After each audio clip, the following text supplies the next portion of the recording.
That day on the ground, humanity scrambled. There was no denying their technological disadvantage. Alien forces had already overpowered their initial space defenses in a matter of hours. Earth's fragile network of satellites and defense systems had been reduced to debris floating uselessly in space. Panic spread like wildfire through the population, and even the highest-ranking officials harbored doubts about survival. But in the war rooms, far below ground, human leaders weren't ready to concede defeat. They couldn't. There was still something to fight for, and giving up had never been in humanity's nature. Though their space defenses were a joke compared to the alien forces, they had something the aliens didn't understand, something they hadn't even considered. "We need to take this war to the ground," one general said firmly. He looked around the table at the other leaders. "They're not prepared for it." The others hesitated. "Ground warfare? They've got air superiority, energy weapons. We'd be massacred. Not if we use what we've got." His voice was calm but resolute. "Old technology, the stuff they've never even seen." The room went silent, the weight of the idea sinking in. Old technology, primitive, obsolete by modern standards. But in this war, maybe that was exactly what they needed. The alien commanders, watching from their floating fortresses, had no idea what humanity was preparing. Their arrogance blinded them to the possibility that something as simple as a tank, let alone an M1 Abrams tank, could pose a threat. Back on Earth, plans were set into motion. Factories long since repurposed for other uses were quietly brought back to life. Engineers dusted off blueprints that hadn't been touched in decades. The tanks rolled off the lines, a hulking reminder of Earth's past wars. Outfitted with thick armor, high-caliber rounds, and the ability to tear through almost anything on the battlefield, the M1 Abrams was humanity's new weapon of choice. The Zithrians, meanwhile, had no reason to worry. They believed humanity's next desperate attack would come from the skies. It didn't. Instead, it came from the ground, where the real battle would begin. When the invasion finally started, the alien forces descended in waves, expecting quick victory. As the first of their troops landed on the surface, they were met with silence. No aircraft, no drones, no energy weapons firing back at them. They advanced cautiously, unsure of what trick the humans might be playing. Then, out of the dust, they saw them. The hulking shapes of tanks, moving with purpose across the battlefield. Primitive, yes, but undeterred. The Zithrians laughed. This was humanity's defense? Metal boxes on treads?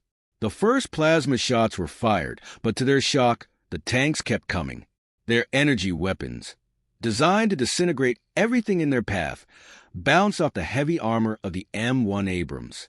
Aliens watched in disbelief as the human tanks fired back.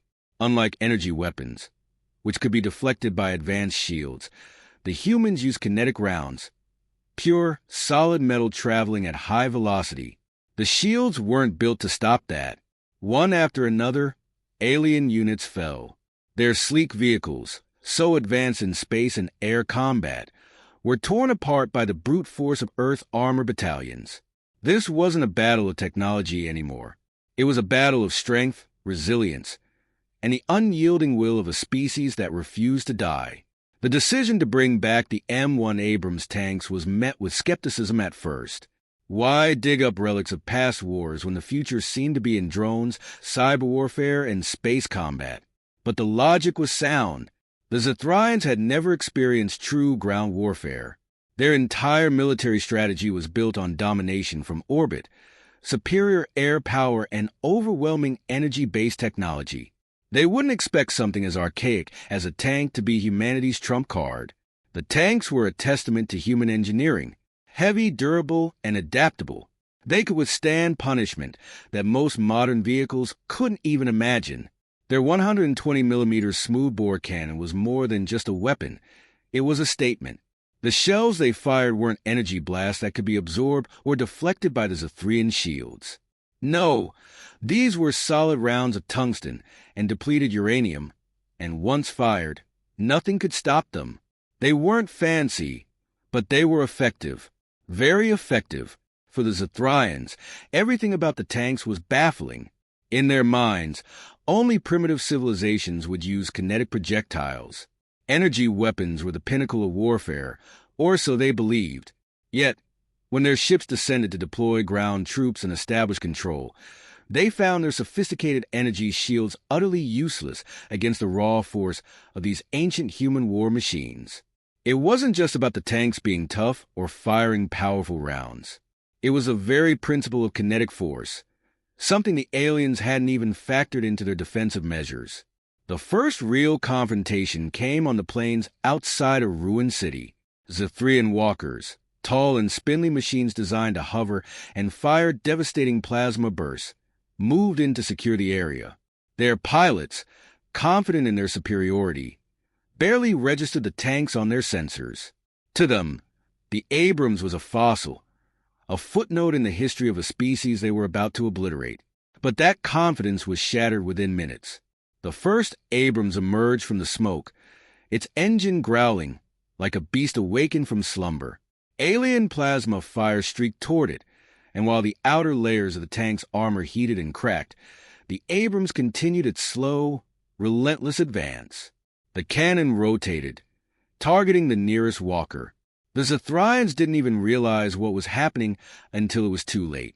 The shell hit with a thunderous crack, tearing through the alien shield as if it didn't exist. The walker, designed to repel energy attacks, crumpled under the impact of the projectile. One hit, and it was over. The remaining walkers, confused and panicked, scrambled to regroup, but the Abrams didn't give them the chance. Round after round was fired, each one finding its mark, each one devastatingly effective. For the human forces, the sight of the Abrams tanks cutting down Zethrian technology was a rallying point. The aliens were supposed to be invincible, their shields impenetrable, their weapons unmatched. And yet, here were these tanks, decades old, thought obsolete, smashing through the most advanced defenses the galaxy had ever seen. It wasn't just about the tank's physical power. It was about the psychological edge. The Zethrians had underestimated humanity, and now they were paying the price. The battle soon turned into a rout. Alien ground forces, unaccustomed to this kind of warfare, panicked. Their tactics revolved around quick, overwhelming strikes, but the Abrams didn't allow for that. It was slow, methodical, and relentless. Every step it took was a declaration that humanity was far from defeated. Alien units tried to retreat, but the tanks pursued them, using the terrain to their advantage. The cities, the rubble, the dense urban environments. These were places where the tanks thrived and where the Zethrians, with their focus on open space combat, faltered. As the humans gained ground, the Zethrian commanders watching from orbit couldn't comprehend what they were seeing. How could these primitive machines be besting their cutting-edge technology?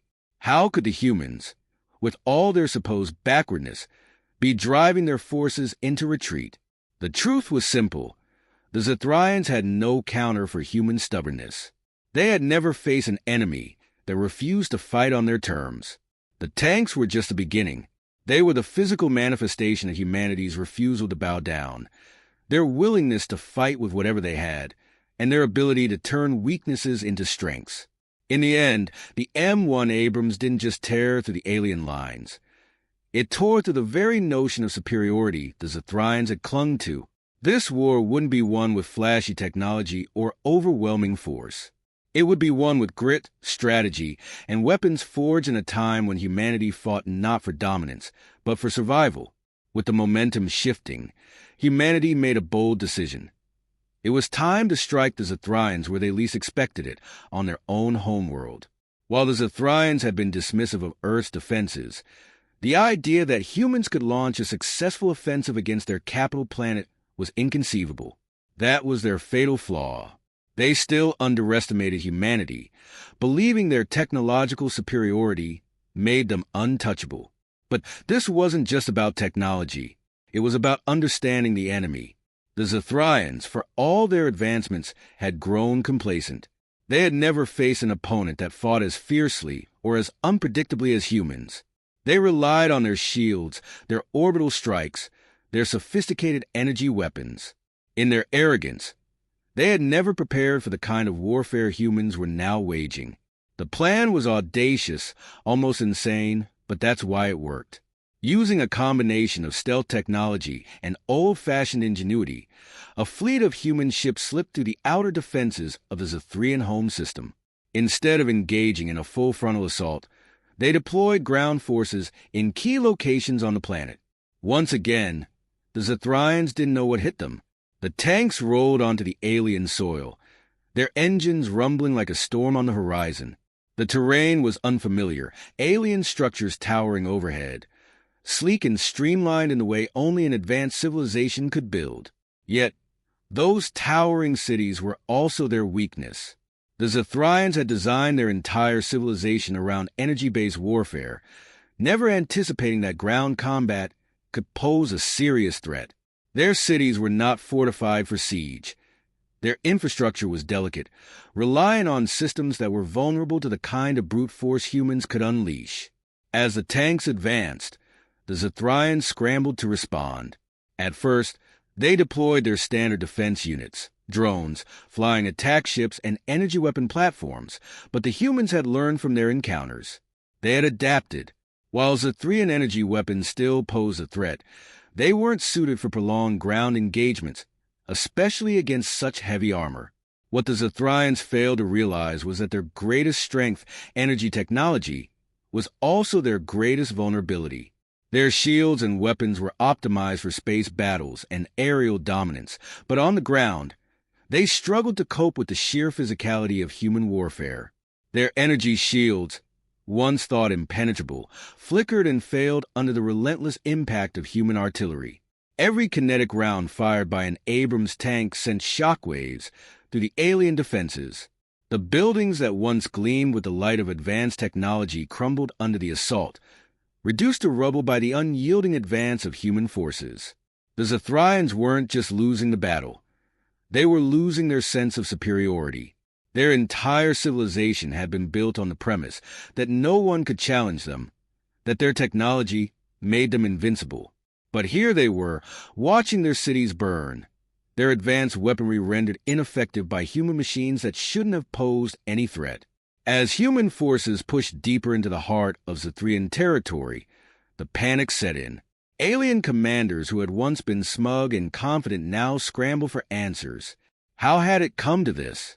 How had these backward humans, barely capable of interstellar travel just a few decades ago, managed to invade their homeworld and tear through their defenses? The truth was, humanity had turned their perceived weakness into a weapon. The Zethrians, so focused on their energy-based superiority, had never prepared for a war fought on these terms. Human tactics were simple but devastating. The tanks didn't need to be faster, more advanced, or more elegant. They just needed to be tough and relentless, and that was exactly what they were. In the midst of the chaos, human soldiers moved with precision, exploiting every weakness in the alien infrastructure. They had come prepared, having studied Zethrian systems for months, learning the best targets to hit, the key facilities that would cripple their war machine. It wasn't just about brute force. It was about knowing where to strike, how to dismantle an enemy that had grown too comfortable in its power. Zethrian civilians, who had never even considered the possibility of an invasion, watched in shock as the battle unfolded around them. Their once pristine cities were now battlefields, and their military, once the pride of the galaxy, was on the brink of collapse. The tanks, slow and deliberate, continued their march through the alien capital, destroying everything in their path. For the first time, the Zethrians tasted real fear. Their shields had failed them. Their technology couldn't save them. And humanity, with its brute force tactics and sheer willpower, had proven that no amount of advancement could compensate for underestimating an opponent willing to fight with everything they had. As the tanks reached the heart of the Zethrian capital, their message was clear. This war wasn't over. The final hours of the invasion were a study in contrast. On one side, the Zethrians, desperate, disorganized, clinging to a sense of superiority that was now unraveling before their eyes. On the other side, humanity, relentless, disciplined, and driven by a quiet, fierce determination to finish what they had started. For the Zethrians, this was more than just a battle for their planet. It was a battle for their pride, their place in the galaxy. But for the humans, this was survival. They had been written off, dismissed as primitive, and now they were here, at the gates of the Zethrian capital, with victory within their grasp. The alien leadership had no choice but to acknowledge the situation. With their cities crumbling, their forces in retreat, and their defenses shattered, they convened in a last-ditch effort to salvage what was left of their dominance. Diplomats, military leaders, and scientists who had once spoken with absolute confidence now argued in panicked whispers. Their energy weapons had failed, their shields had been penetrated, and their strategic brilliance had proven useless against the brutal simplicity of human warfare. They had relied too much on their technology, believing it made them untouchable. Now, they were paying the price. Messages were sent, desperate attempts at negotiation. The Zethrians were willing to offer a ceasefire, hoping to stall long enough to regroup, to rebuild their defenses. They still believed, in some part of their minds, that they could turn this around. But humanity was done playing by their rules. The humans knew that the time for negotiation had passed. There would be no ceasefire, no surrender on the Zethrians' terms. This wasn't just a victory for Earth. It was a reckoning. As the tanks rolled deeper into the capital, crushing any last vestiges of resistance, the human command center relayed a simple message to the Zethrian leadership: unconditional surrender. There would be no deals, no compromises. Humanity had come this far, and they were not about to back down when they were so close to ending the war on their own terms. The Zethrians, now fully aware of the gravity of their situation, had no choice. They were left with a bitter reality. Humanity, the species they had once mocked as primitive and insignificant, had outwitted and outlasted them. They had underestimated a human's ability to adapt, to fight in ways that defied logic, and now they were facing the consequences. The formal surrender was signed, not in a grand hall or aboard a majestic starship, but in the rubble of their own capital, the once great city now reduced to ruins. For humanity, the victory was more than just military. It was symbolic. They had proven, not only to the Zethrians, but to the entire galaxy, that they were not to be underestimated. Earth, once regarded as a backwater planet with little to offer, had emerged as a force to be reckoned with. The other species in the Galactic Council, who had quietly observed the war from a distance, now viewed humanity with a mixture of fear and respect. If the humans could bring the mighty Zethrians to their knees with nothing but ingenuity and determination, what else were they capable of? As the dust settled and the war officially ended, the human forces began the process of securing their new place in the galaxy. Earth was no longer a vulnerable target on the fringes of galactic politics. They were a power in their own right. Their technology, while still considered primitive by some standards, had proven itself in ways that no one had expected. The M1 Abrams tanks, once seen as relics of a bygone era, had become the symbol of humanity's resilience and strength. Stories of the tank's unstoppable advance through Zethrian cities spread quickly, becoming legends that would be told across planets and star systems. The Zethrians, for their part, were left to pick up the pieces. Their empire, once vast and seemingly invincible, was now fractured. Other alien species, emboldened by humanity's victory, began to challenge Zethrian authority, seizing territories and resources that had once belonged to them. The galaxy, once stable under Zethrian rule, was now in flux, with humanity at the center of the new order. But for humans, it wasn't about conquest or domination. It was about survival. They had fought this war not to expand their influence, but to protect their home.